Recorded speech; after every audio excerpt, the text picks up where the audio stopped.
Talk About It Now. We're back for episode 5. Yeah, I'm Joel Paul. Josh Albert. We can talk about it now. We're finally here. The Most Nuke podcast.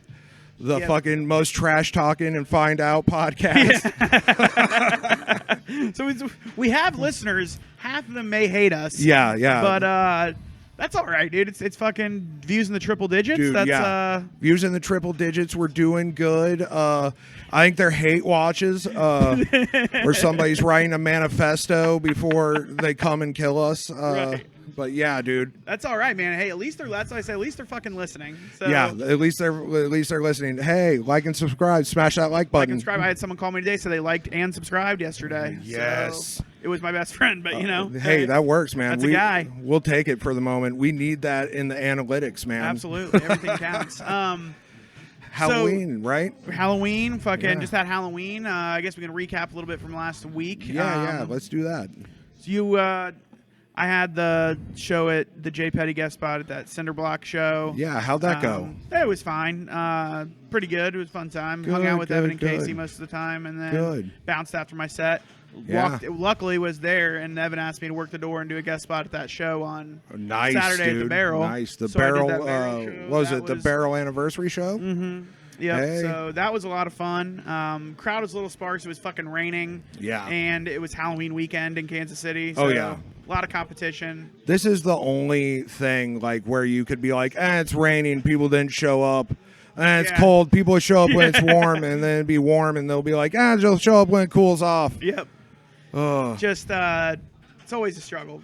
Oh, yeah, dude. Especially when you got 2 other big clubs in town, and fucking yeah. Bobby Kelly sold out all weekend pretty much at the comedy club. Dude, that was awesome. Bobby Kelly really ripped it. I talked to other people who were at the other shows, and he didn't do like the same set twice. Oh, really? Yeah. He did a lot of crowd work, didn't he? Yeah, there's a lot of crowd work, which, is a skill you need now in this industry.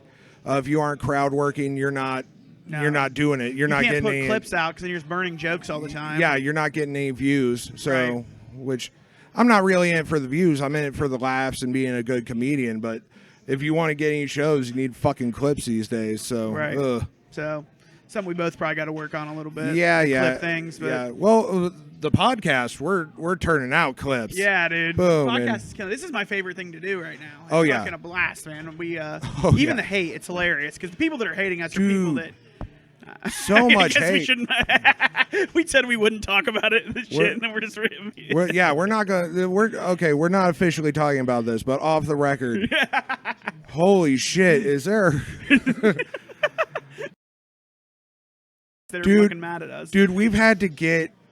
Like, we've both had to coordinate, like, we got snipers out to get us, or, like it's a horror movie. We're like, all right, who hates you? All right, it could be those 2 people. Perfect. Someone's playing fucking... Hell yeah, dude. Yeah, dude. That rules, man. Hell yeah. Yeah, that picked up on the register. Yep. I love that scream, that Ghostbusters scream that just happened. Yeah. Holy shit. Hey, Sam Hampton made that girl scream once or twice. Really? Yeah. Remember that dog joke that he does? Yeah. That's that chick. That's her? Yeah. Okay, yeah. shout out you, your dog. Sam's asshole. That's fun. Yeah, shout out to Sam's doggy. Yeah, shout out Michael Keaton, dude. Michael Keaton, how's your bird bones doing, man?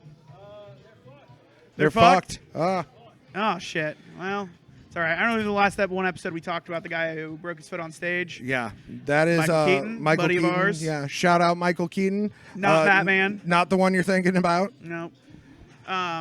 So, anyway, that was fun. Halloween weekend. I wish I would have gone and seen Bobby Kelly, obviously. That would have been fucking a lot of fun. Let's talk about, before we get to Halloween, I did dress up in a costume. It was not on Halloween.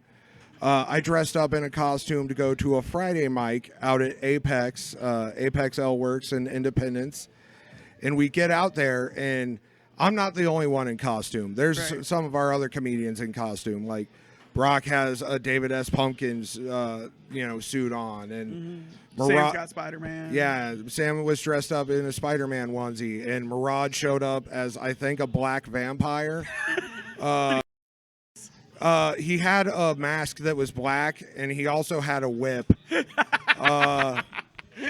It was weird. I love Murad. Yeah, God bless you, Murad. But here's the real kicker. We showed up in costume, ready to do the mic, and I go to the regular room that we're in, and we're not in there. So I go over to the other side of the venue, and it's like, oh, we're in here. And then come to find out that we are now sharing this venue. There's open mic comedy on one side where nobody is holding back. And then there is a children's benefit in the other side of the venue for the Special Olympics. And what's headlining the Special Olympics benefit is a Kids Bop style live band that proceeded to scream every top 40 hit from the last 30 years and play every note just like 4 notes off. Trying to tell dick jokes over Smashing Pumpkins covers. Yeah. I got a video. I'll probably put it in here. Yeah, because then I have an excuse to look at her tits. Yeah. You guys can use that one. Shit. I'm running out of steam, boys. Running out of steam. Something that's been going on in my life. Every time Sam Hampton. And he's up on stage and he's like, these fuck. Yeah, of course. And I'm filming him, and then I pan to the left, and there's just a bar full of children sitting in the seats. Dude, apparently the owner of Apex said that like they're thinking about moving it because he said that people are saying it's a little too cringy. I'm like, no shit, it's cringy. It's open mic comedy, and like unfortunately, Apex and like here Apex.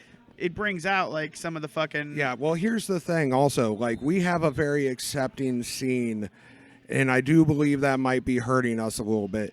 Like we do not need to be accepting of everything.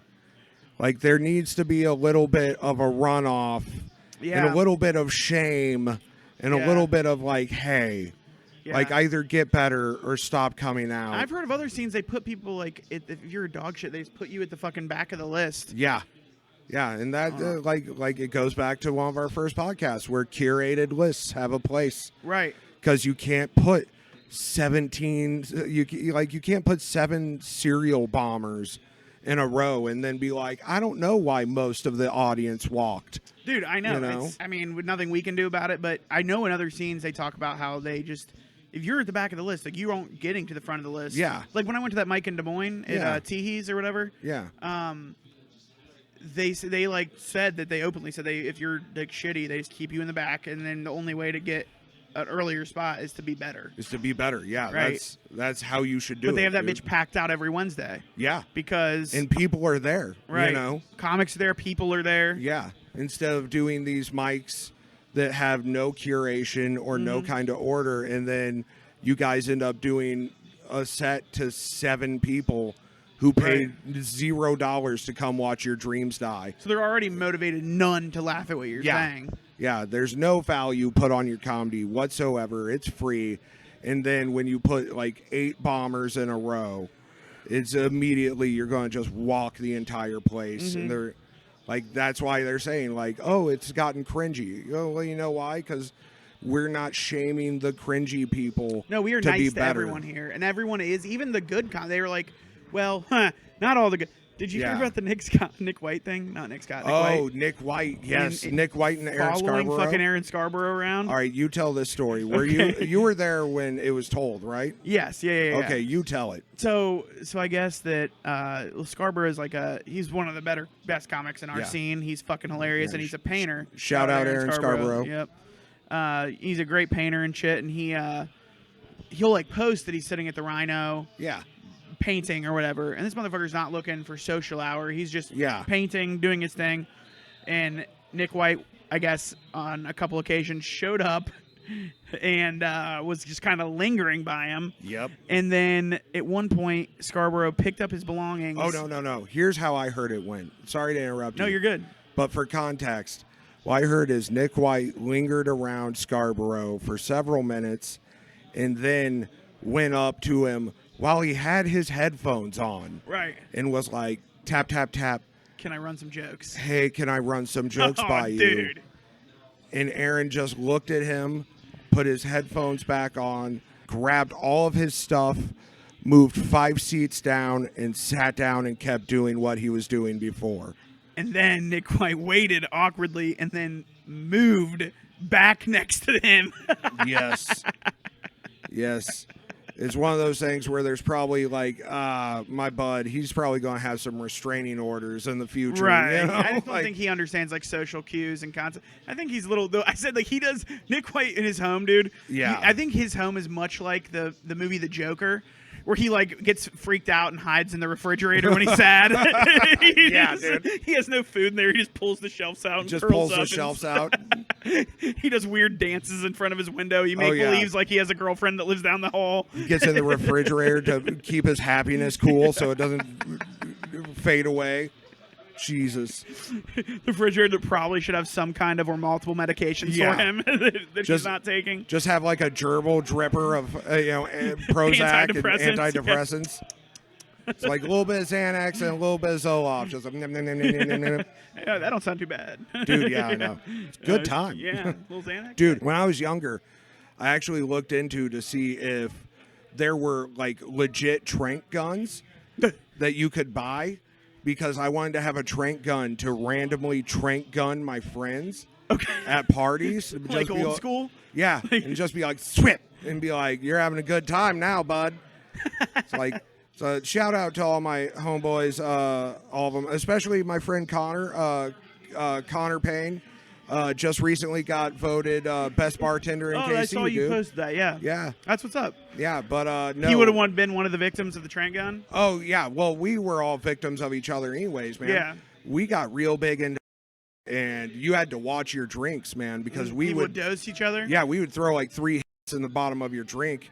And you wouldn't know until you like got to the bottom of your drink and saw the paper, and you were like, "Oh, god damn it!" At that like, point, you're fucked. It's like, I got to work today, and they're like, "Not anymore, dude. Call your boss." Like, you're hanging out with us. For 12 hours. Yeah, brother, dude. Whether you like it or not. Yeah, dude. So, you know, That's fun. It's fun. oh yeah, dude. I used to walk into like my friends' houses, and they'd try to act like they didn't have it and they weren't on it. And like I walked in the front door, didn't knock, just walked in, and they're all in the living room, but none of them say hi. So I just kind of look at them, and then I look at the TV they're watching, and it's like the opening of like the Olympics they did in like Japan or wherever, where they have the whole Technicolor like sequence drumming and all that. Right. And I was like, so you guys are on? They're like, no. I was like, no. There's no way you're sober and watching this so silently and so attentively that you did not notice me walk into this house. Right. Like somebody cough up right now. Like, dude, one time it was when I was living with a couple of my buddies when I first got out of the Army. yeah. And we were tripping. We were quite often at the time, and we ate a bunch. And this is probably since I'd been out of the Army my like second time doing it. Yeah. And I like since like high school, and we were fucked up. And I remember telling this girl I worked with, who was kind of a normie, Yeah. but she wanted and she wanted to buy 2 hits from me. And by the time she got off work, we were tripping so hard. We had 20 candles lit around our place. It was pitch black, and we were all under separate blankets on the one on the couch, one on this couch, one on the floor. And she knocks on the door and walks into our apartment, and just it looks like a seance is going on. And I literally couldn't talk. I just pointed at the table. I was just like, and she was like, okay, and grabbed it and was just like stood there, and I was just like, bye. She walked into a vampire mating ritual. Yeah. Like, dude, I don't know what she thought was going to happen to her, but she was. Dude, trust me, I've done that before. Going to you walk in and everybody in the place is clearly just turned into lizards. Right. Oh, here's the thing. Last night I was coming from the mic. The mic went like shit. Apex. Yeah, there was only like 4 people there that weren't comics. And some of the comics that went up weren't comics. Right. There was a guy outside trying for real, legit. There's like comedians that sometimes have side hustles and like day jobs, but then there's some comedians that like this guy last night, like he's clearly like a 70-year-old man that this is like a bucket list thing he's doing. No names here. Okay, sorry. But he goes out and Like, I don't know if he thinks he's going to make it or get gigs or what, but clearly his side hustle is to go outside and try to sell Viagra and bootleg wedding rings like he's a fucking gypsy. I got offered the rings last night. Dude, I said that on stage, and he started yelling at me from the back of the room. He was like, "You're a fucking dick. You're an asshole." And you know how well a comedy set goes after you have an open argument at the beginning of your set, and then you're like, okay, now jokes. And we get outside, and I'm like, what the fuck? And he was like, you're talking about me doing felonies up there on stage. And I'm like, it's a comedy show. These are jokes. Also, you're 70 years old and trying to sling dick pills. Right. I don't think the DEA is going to rappel through the ceiling of Apex and try to get you, dude. And those rings, he's like, the rings were like all the same material, even including the diamond. It was like a plastic ring he was trying to sell. Like I said, he was trying to sell bootleg wedding rings like a gypsy, dude. Right. He opened up his jacket. Yeah. He had fucking... I was expecting him to roll up his sleeve and there'd be like 18 watches. It was fucking nuts. That's insane. I mean, dude, open mic comedy brings out the widest array of mental illness. Oh, yeah. Yeah. There's a few of us that can like hold it together. Our brains enough. Structure jokes. Right. But then there's just clearly like, this is the drop off of like where their van let them and all their buddies out. When you can't afford therapy and don't have insurance, you come to open mic comedy. Yeah. And that's... So my problems will now be your problems through amplification. And the crowd's problems. Yeah. The unexpected person. Let's go giggle tonight, honey. Dude, do you know there was a time at the club where we were there and a guy walked up and started talking, and it took us 2 hours to figure out that this was not an open micer and this was just a homeless dude that had found the comedy club. Because after this was like maybe a couple of months ago. Oh, okay. And this guy comes up, and you're so used to open micers just coming up and saying the wildest shit to you that you're like, oh yeah, haha, okay. Mm-hmm. And this dude was doing that. And it wasn't until he sat on the bench. He sat in the middle of the bench, which is weird because you usually want to leave space for other people on the bench. But he sat in the middle of the bench and then started taking all of his belongings out of his trench coat and just laying them on the bench. And then that's when we were like, he was like, rotisserie chicken drumsticks. Here's a bunch of hand sanitizer and coffee creamers and a bunch of headphone wires connected to nothing. Like the worst video game character of all time. He's just picking up fucking... Yeah, he's picking up scraps for quests that are just the worst. I have 100 coffee creamers. Yeah. A half-eaten drumstick. Yeah. And, dude, it was like, it was up to then to where we were like, oh, he's homeless. 2, 1, and we're back. Had to take a tinkle. We didn't mention, we're here live at Murph's open mic. Tell us about Murph's, Josh. Dude, probably the best open mic in town, minus the club on Thursdays. Yeah. But even here, dude, it's even if you get 10, 12 people in that room, it's the best. Brett runs an amazing open mic. He's been running it for 10 years. Shout out Brett Schmidt. He's Awesome, great dude. Fucking love him to death. He's probably drunk right now somewhere. Showing up about now, getting ready, making cookies, getting ready to come out here. Oh yeah, I've seen him like on Facebook, and he'll be like, "They're just drunk at Nebraska Furniture Mart." it's like, how'd you do that? And it's like, oh, there's a place that serves beer in there. Like, really? Yeah. Oh, nice. Yeah. Hell yeah. No, Brett's great people. Oh yeah, amazing people. This mic's awesome. It's great mic in Lawrence. Yep. Small town, college town, right next to the university. So usually the crowd gets pretty bumping in there. Yeah, the crowd gets bumping. They're usually open for a lot of stuff. I go real hard in there, and it always works pretty much. So it's fucking. Oh yeah, I've gotten a lot of good clips out here. Lots of people try to say it's an easy mic. I don't think it's an easy mic. You get some good reactions out here. But, I've definitely seen some of the people, they're like, oh, it's just easy laughs. And then they go up and they get dead silence. Right. So, I think there's people that have egos about. Yeah.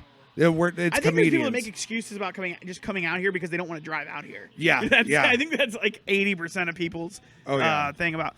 And yeah, some nights you can get easy laughs, but if you're just flat out being raunchy just to be raunchy, you're not gonna get laughs on it. Like if you're just saying shit that's just like I'm trying to be the edgiest comic in the world, which I do peter that line sometimes. Yeah. But like I write my jokes down, I structure them, and that's how you. If you're gonna be edgy, you have to have a structured joke. You can't just be like.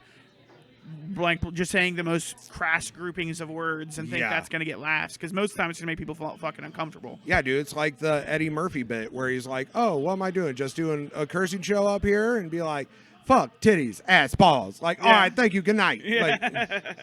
Like, you can't do that, man. You actually, I like to think in our scene we strive to actually have something. Yeah. And we've had a lot of comics from other states come in and be like, you guys got a great scene. Mm-hmm. So it makes me really happy that we're actually coming up with some shit. We got some good comics here.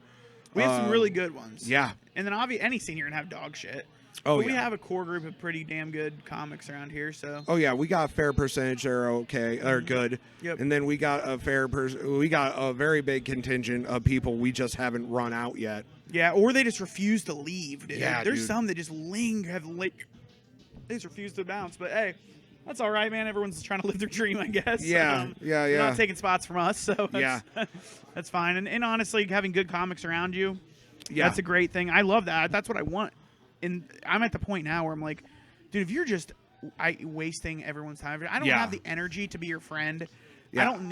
I want friends that are trying to go the same direction I am. Yeah, exactly. I have deadbeat buddies back home. I don't need I don't need more, dude. Like I've already run off all the people who waste my time in my normal life. Right. Like I don't have time to do that again here. No. Too old, too much care for this. Yeah. I love this shit too much to care about but making a fucking dog shit comic butthurt because we made fun of them on a podcast. Exactly. Sorry. Yeah. Sorry. Ooh. Like it's life.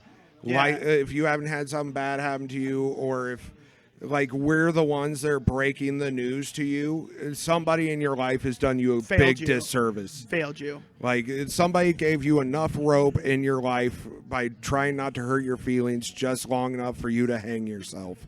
So, okay. We can talk about it now. We can talk about it now. That's the purpose of this podcast. So positivity all around. Getting into topics, man. So we kind of already covered. We've been deleted from Spotify two times already. Yeah, so Spotify. That sucks. Spotify has nuked us twice. That's how we got the most nuked podcast in Kansas City moniker. So we got YouTube. Yeah, we're on YouTube. Coming soon, we're probably going to OnlyFans. That would be sick. I need to send you a picture of my license, though. Yeah, I need to get a picture of that tonight. Your front and your back of your license. We'll do that before we leave. And then I need to get a picture of you holding your license because OnlyFans wants to make sure I'm not sexually trafficking Josh for a podcast. That'd be an hilarious shtick, though. I should be in a cage holding it. You should probably be in a cage holding the license. I did be like, we should get you a picture of you holding your license, but just in frame, just see a barrel of a gun and be like... a single tear running down my face. Put mascara on you just so they can see you cry. like, no, he's here of his own volition. Yeah. Like, aren't you? Yeah. Like, so you're happy. Yeah. Like, push up bra. Just so we got Spotify. I would like to put us, because there is no rules on Twitter. Twitter? And that's what Theo Vaughn had to do with his Roseanne episode. Is put it on Twitter because Elon Musk won't ban you for saying shit. So, I'll create the Twitter. If you want to deal with Elon Musk, I will fully give you the X / Twitter responsibilities. Cool. So, obviously, Halloween just happened this last weekend. We touched base on this year's Halloween. What was Halloween like for you as a kid? Did you do the normal trick or treat fucking... For a couple of years, Halloween was kind of a biggish thing in my family. Like, if you ever have seen the Roseanne episodes where it's Halloween and see how they react towards Halloween, it was kind of like that, but with more domestic violence. So, my mom would be like a witch that wore sunglasses at night to hide a black eye, or the vampire gave her. Yeah, or my dad would be a wizard that would be walking around with a a coffee mug you knew was full of Busch Light. His spells are don't fuck up my dinner. Don't be too loud after 9. Oh, yeah, dude. It's crazy, man. I saw my parents beat the shit out of each other to a Spin Doctors song. Like, do you know how 90s it is to have a memory of your parents beating the shit out of each other to 2 Princes? Like, that's how 90s I am. Oh my god! Then the cue Roseanne theme song. Yeah, dude. Yeah. Oh my god. So, you know, I'd have like a black-eyed witch on one side and a drunk wizard on the other, and I'd just be like a fat Power Ranger. Holding your pumpkin that's still Yeah. empty because neither of them have taken you yet. Yeah. You know, and they'd be like, 1 second, and it's like, it's 8:45. Yeah, We trick or need to treat's go. over. Yeah. Damn. Did that ever happen? That was like a nightmare of mine of like missing trick or treat. Oh, dude, that happened like a couple of years. And You get dressed up, your parents are fighting, and you just never go. Yeah, and then they end up buying me candy at the store and being like, there you go. There's trick or treat. Yeah. Damn. Oh, dude, also, this kind of keys in. Like, when I was older, I had to take care of my mom, and we'd talk about the early years when Dad was alive, and she'd be like, well, anytime something happened, we went out and got you, like, stuff. And it's true. My parents would, like, have a knockdown, drag-out, gigantic argument/fight, fuck up the house, fuck up each other. And then the next day, they'd, like, take me out to get, like, the newest Ninja Turtles and stuff. Together. Yeah. All together in, like, a Walmart. And she was like, so at least you had those toys. I was like, Mom, you understand. Like, every time you did that, those were no longer Ninja Turtles. Those were Trauma turtles. Yeah, those were trophies of the time Dad knocked you out. Just a constant Yeah. reminder. Yeah, like that's a constant reminder of like the time the SWAT team kicked in the door after Dad choked you unconscious. So, and dude, that happened one time. I have two separate memories of the SWAT team kicking in our front door, and my dad, like, here's the thing. My dad would cause all kinds of terror, like try to cut my mom's throat or something.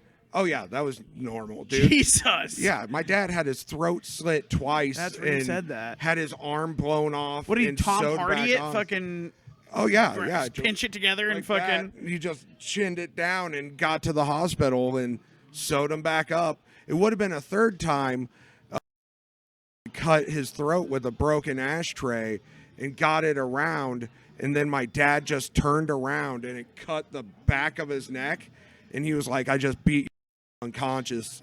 Like, And just dealt with the cut. yeah, and he was like, I got it sewed up, and it was fine. But yeah, like there's 2 separate times that I vividly remember. It probably happened more than that. The cops knew our names. Right. That's how often they were at our house. They'd be like, okay, the SWAT team would kick in our front door. And my dad, when my mom called the cops, she finally got to the phone. My dad would like go throw his knife down the vent of the living room, like heater vent. And then he'd go sit cross-legged in his chair and chain smoke cigarettes Until they and got drink a beer until they got there. And the SWAT team would kick in the front door. And literally, there'd be so many cops. They'd be like, freeze, don't move. And there'd be so many of them. They surrounded him, and it looked like the Looney Tunes because there'd be cops like fucking, you know, like boom miking in shotguns over other cops' heads to like be like, Thinking that fucking... yeah, to have guns on my dad. Jesus. And my dad was just Bugs Bunnied out with all these barrels of guns in his face. Not scared. And then a like sergeant would come in. They'd be like, "So Jim, it's been a night, huh?" Like, and be like, "Yeah." And they'd be like, "Laura, Joel, how are you?" And then we'd be like, Fine. "We're here." Like, That's a childhood, dude. Yeah, dude, How like- old are you during this? that was like 3 and 5. Like, yeah. Damn. Yeah, the cops knew us by name. And, like, here's the thing. I remember the first time an adult actually cussed at me because of the cops kicking in our door and arresting my dad, because they had come so many times that I knew when they came and arrested my dad, I got a teddy bear. Because the cops would be like, oh, this is traumatic, and they'd give me the same little white teddy bear with a red ribbon around its neck out of the trunk of their cars. So you got trauma turtles, trauma teddies. Yeah. And this was the last time my dad got arrested. Not the last time, but one of the last times I got a teddy bear. And Dad got arrested, and a cop came up to me. He was like, okay, buddy, so, your dad. I was like, yeah, my dad's going to go to jail. He'll be out on Sunday. I was like, where's my teddy bear? And the cop just went, what the fuck? And like, Jesus Christ, and just shook his head and walked away. And he just left me up on the counter, and he put me on, and I was like, where's my fucking teddy bear? Right. Dad's going to jail. Dad's going to jail. I get a teddy bear. Like, and I still have one of those teddy bears, dude. You have to. Yeah, I found it in my mom's house after she died. I was like, I'm keeping that. Like, that's awesome, actually. Yeah. Damn. That's insane. So your Halloweens were kind of nuts. Oh yeah, my Halloweens were always nuts. What age did you stop doing the trick or treat? I stopped in 5th grade, probably. But it's when my dad died, and my mom was like, we're not doing that anymore. Trick or treat. Yeah, and it's like, okay, that's cool. I get it. Tell me about your Halloweens, dude. So bring some positivity to this podcast. Yeah, so my mom dressed me up as Aladdin for my first Halloween. Sweet. That tracks. That track. Yep. So no, I had good Halloweens, man, until about 6th grade. Yeah. In my adulthood and teenage years, my Halloweens have kind of sucked always. I was in the emergency room. Me and my dad got into it one year when I was in 6th grade. And I ended up getting my nose cauterized at the emergency room. Oh, damn. Did he hit you? It was just a misunderstanding, I think. It was a My head may have hit a dryer. You walked into a doorknob as a 6th grader? No. It was like a tussle we had in the laundry room, I remember. Okay. And then I went outside immediately and just started jumping on the trampoline. Yeah. And when I got on the trampoline, my nose just started fucking gushing, dude. For it's so bad, they ended up having to take me to the hospital and get my nose cauterized. Damn, that gravity hit you. Dude, yeah. Jump, gush, dude. Just fucking. Just made it a felony immediately. Yeah. Well, I mean, it was I was a shithead. It was the whole thing. I don't really remember what the argument was about, but it was something stupid. Anyways, but other than that, dude, after that, most Halloweens, 7th, 8th, and 9th grade, we were just out even 5th grade, terrorizing the neighborhoods. Dude, we had paintball guns on someone's roof one year. Oh, we crazy, had fucking. Dude. We would just go up one day, or we would torment. We would find kids that were me and my buddy would find kids that were our age. They were still trick or treating. Oh, nice. And just fucking this one kid we fucked with so bad. He ended up he was dressed up as a G.I. Joe or something, and he was 12, dude. And I was like, you fucking dork. And he ended up swinging his pumpkin at me, full of candy, and I just punched it, and his candy just went everywhere. The pumpkin cracked, and his candy went everywhere. He's like, eat dicks, kid. Fuck you. He started crying, dude. We laughed. It was great, dude. I remember. We taught him a lesson. I remember childhood stuff like that. Yeah, dude. This wasn't Halloween, but I was a Boy Scout, which always freaks people out. But I was like, of course, I was in all the extracurricular activities. It gave my mom more time to be alone and do all the horrible extracurricular shit she wanted to do. So yeah, I was a Boy Scout, and every year at Boy Scout camp, we'd draw straws in our little troop. Shout out Scorpions. What's going on? Troop 93. Hell yeah. We were always all the problems in that Boy Scout troop. Were you? Yeah, but every year there was just this one kid that he was a dork most of the year, and we're still good friends. We're on Facebook together. But he would just act out and think he could be a badass.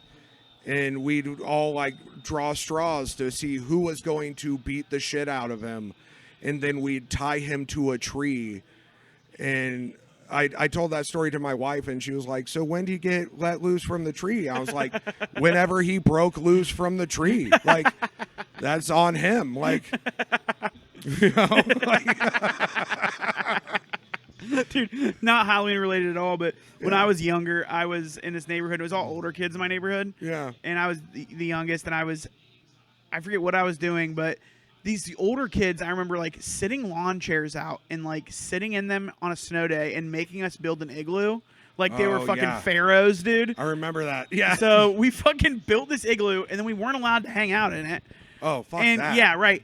Then, dude, they stripped me naked in the middle of the winter, shoved me in the snow, and threw my clothes up in a tree. So, Dude. so I had to walk home naked in the middle of the winter, like fucking nearly frostbitten everywhere. Dude, I have another story. This can probably just be childhood stories, This is dude. for sure. All right, I remember I was such a little white trash kid. I had like always secondhand clothes for my cousins, and I had a bowl cut that was cut by my drunk neighbor. So I always had like a bowl cut that was You had a bowl uneven. cut. Did you put the bowl on top of your head? Yeah, she'd put the bowl on top of my head. I'll put a picture up of it, and I had this uneven bowl cut, and I'd get sent to daycare at this one. That's going to get cut out, but you know. Okay. So my parents would send me to this daycare, and one day, like I was just hanging out in the big truck tire because you know they'll be like, "Here's a monster truck tire. Sit in it, climb on it, whatever." It's a toy. Yeah, I was sitting in it, and we didn't have wood chips on that playground. It was the like little rocks, little pebbles. Okay.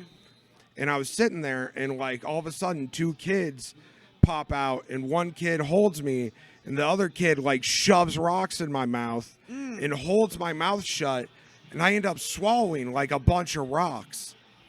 And so I'm like upset about that, and I ended up pooping out rocks. Oh. But so I end up like I have a plan. And so the weekend goes by, I go back to daycare on Monday morning, and I see the kid, and I'm like, okay, we're going to go out to the playground for recess now. And I'm like we get out there, and I'm super friendly to the kid. And we have also like a little playhouse out there that's just like a little house made out of 2x4s and stuff.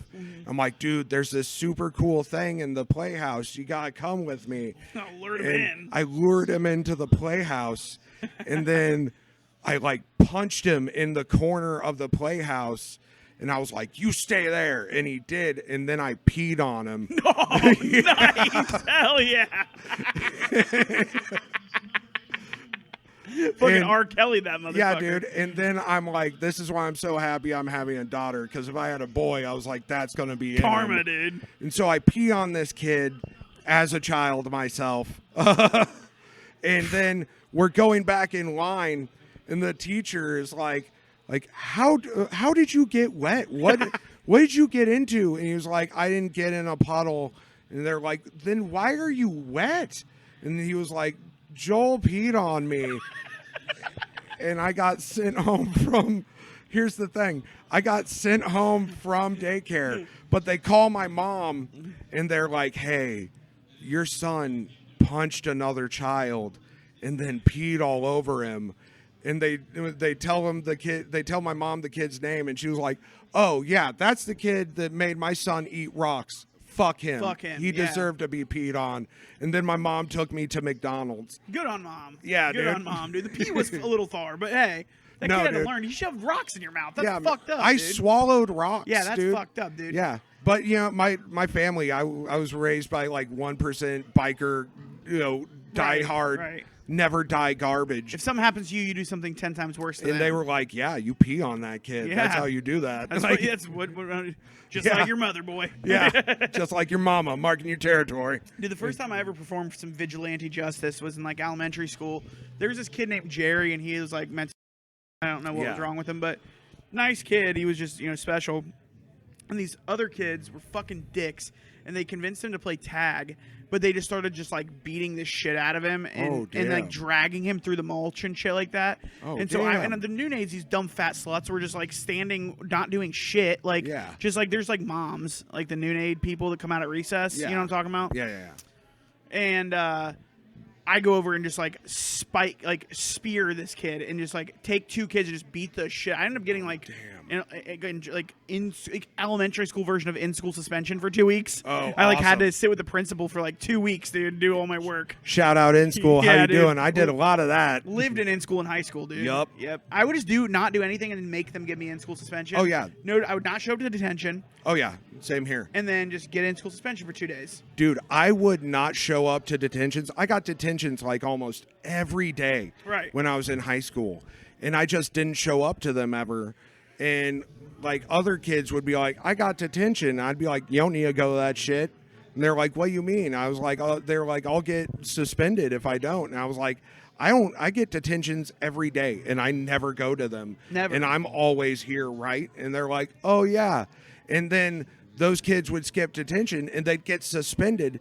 And it's because like the teachers never reported me not in detention because they didn't want to deal with me in detention.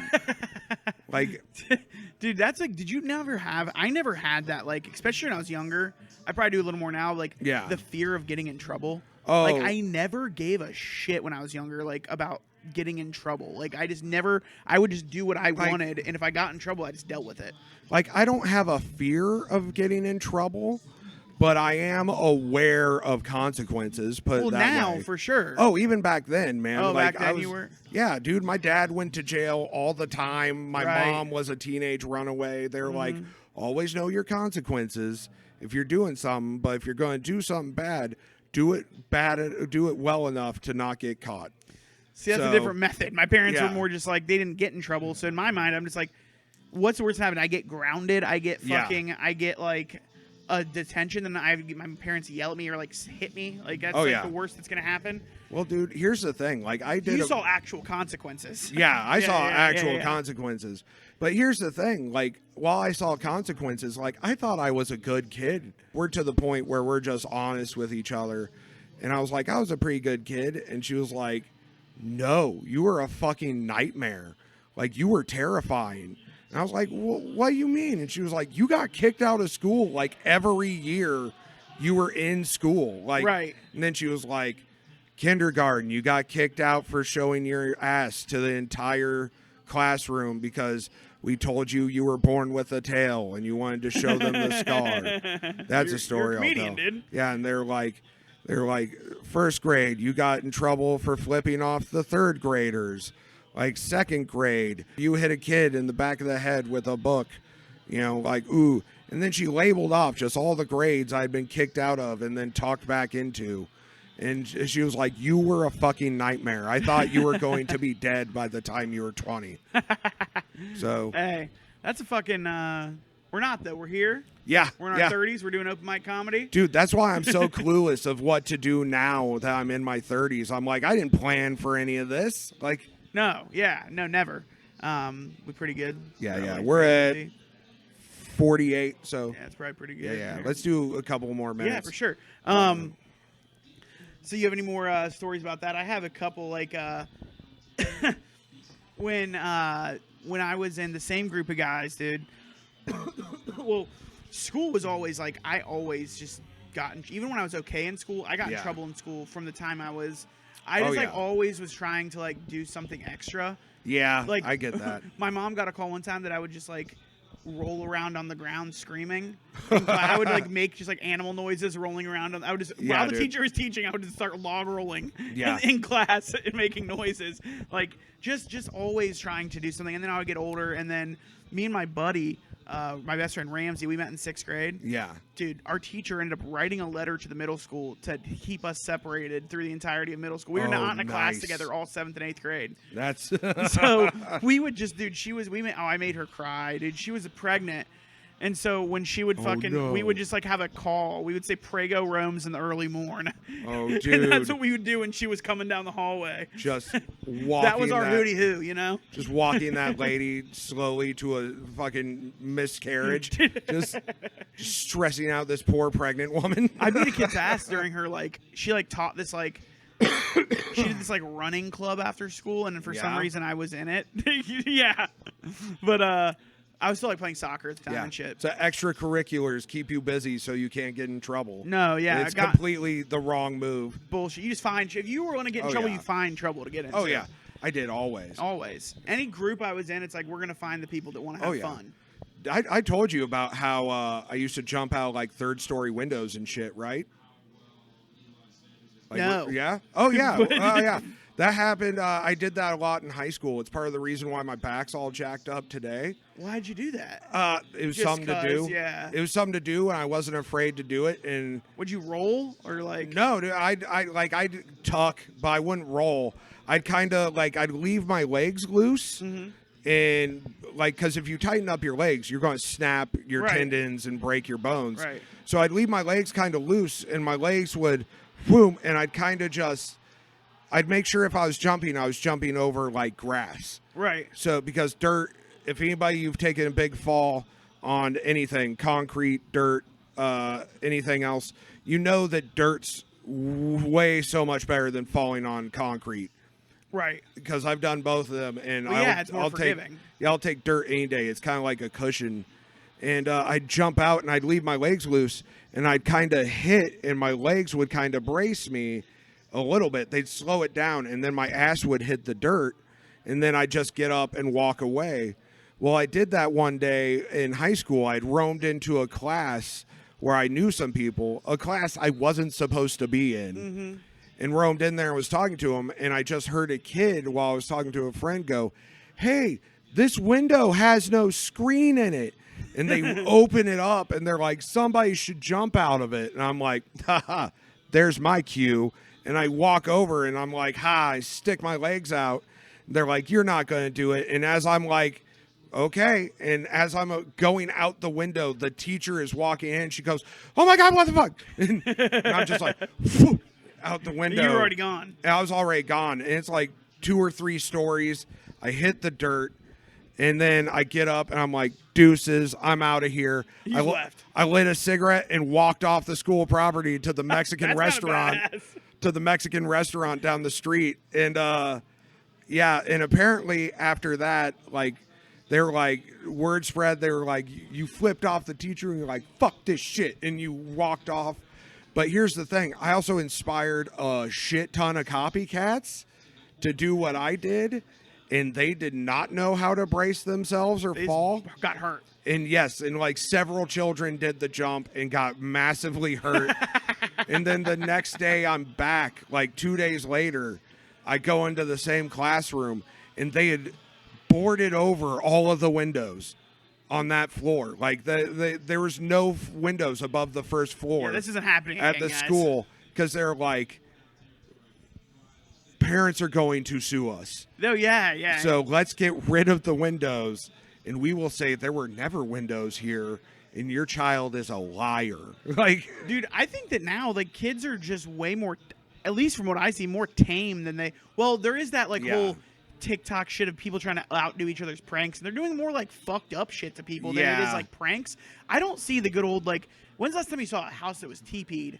Yeah, or egged, exactly. Egged, or even bologna on a car. That shit doesn't happen. That's what we love doing. Shit on out. somebody's doorstep. Dude, that's a light prank. a bag on fire. Dude, TPing that, egging, Fruit Loop their fucking shit. Fork the yards. Dude, that shit was so much fun. Throw bean burritos at moving cars in intersections. Snowballs filled with rocks. Yeah, dude. Yes, dude. We used to go on the other side of a cornfield, throw snowballs at the rocks, and run through the fucking cornfield. Oh, yeah. That was the best, dude. Here's another kid story. When we were in elementary school, me and a couple of my friends got out and during recess, and we got out near the road, and we decided we were going to start whipping rocks at cars. Mm-hmm. And we realized, when you throw rocks at cars, people stop immediately, and then we get in trouble, right away, and it's big, bad trouble. So we were like, what can we throw at cars that isn't rocks? Mm-hmm. And so what our solution is we would pick up dead squirrels, and we'd hold them behind our backs and wait for cars with rolled down windows to go by. And then we got the timing so right that we could throw a dead squirrel into somebody's window. And that way, they'd hit the brakes immediately, but they'd freak the fuck out long enough for us to run off. And, dude, we threw so many dead squirrels into so many people's car windows. That's awesome, dude. That's fucking awesome. If it wouldn't be a felony for me to do it today, I would still do Throw it. dead squirrels at in someone's car. Those fallen soldier squirrels did not die without having some revenge, dude. We need to get back to pranking. Pranks are fun. When Yeah. they're good, not like that big of an inconvenience to someone. Yeah. Like, Dude, throwing a dead squirrel in somebody's window, that's just good old fun. That Dude, doesn't hurt anybody. when I was like maybe a junior in high school, I was a junior because the guy who they did it to was a senior. But we were driving down the street, and this dude we know, luckily it was a dude we know, was in front of us. We stop at a red light. My buddy lights a fucking firecracker, and it's in the summer, and just throws it in the dude's car, and he gets back, burnt a hole in his fucking seat and shit like that. I was like, you asshole, dude, let off a firecracker in this dude's car. Let's just throw a mini explosive in his window. Oh, dude. But dude, being young was fun. Man, they just don't make kids like we used to be made anymore, dude. Well, like, now they're raised by fucking tablets and TikTok and YouTube videos. Well, here's the thing. I feel like we hit the most perfect stride from because 60s, 70s, 80s, there was still hardcore racism. Right. And then late 80s going into the 90s, early thousands, we were all pretty cool with each other. Intermingled with everyone. Yeah. But you could still make jokes about each other's fucking upbringing. You could still make jokes, and you could still do pranks. Yep. And there wasn't enough technology for us to be, not out in the world, man. Yeah. That's the thing. I miss a time when I couldn't be so easily gotten a hold of, you know? Right. That's why sometimes I just purposely don't answer texts for a long time, because I miss, I think the catch up. Yeah, that's the thing. I think you're still too young to remember a time where there were parties without cell phones. Oh, man. I remember. I mean, flip phones. People had flip phones. Dude, I remember before there were cell phones. I was right on the cusp of there were no cell phones, and then there were cell phones. Okay. And dude, I remember before cell phones, people would bring cameras and film cameras, digital cameras, disposable cameras. I remember if you saw somebody with a camera, you just knock it out of their hand. Yeah. And be like, what the fuck are you doing? No proof of this, motherfucker. We don't need evidence of this night out there. We are, now Dave Chappelle, recording. we're making memories tonight. Now you see kids putting themselves doing on their stories on social media and shit. I'm like, are you fucking dude? What Shout are you out doing? Sam Hampton. How you doing, bud? I think that's a good note, dude. Yeah, shout out Sam Hampton. Shout out Thomas Hughes. Shout out Thomas Hughes. Shout out Thomas Hughes' girlfriend. Shout out Gracie. How you doing? We miss you guys. You're great. Dude, your alien costume was the tits. That was cool. I saw you doing that. Yeah. That's fun. That's fun. All right, I think that was a good one, That's man. a good one, bro. All right, boom. Well, that was another episode that's happening now. Or fuck. We can talk about it now. See you next week, every fucking Tuesday. Later, guys. Peace.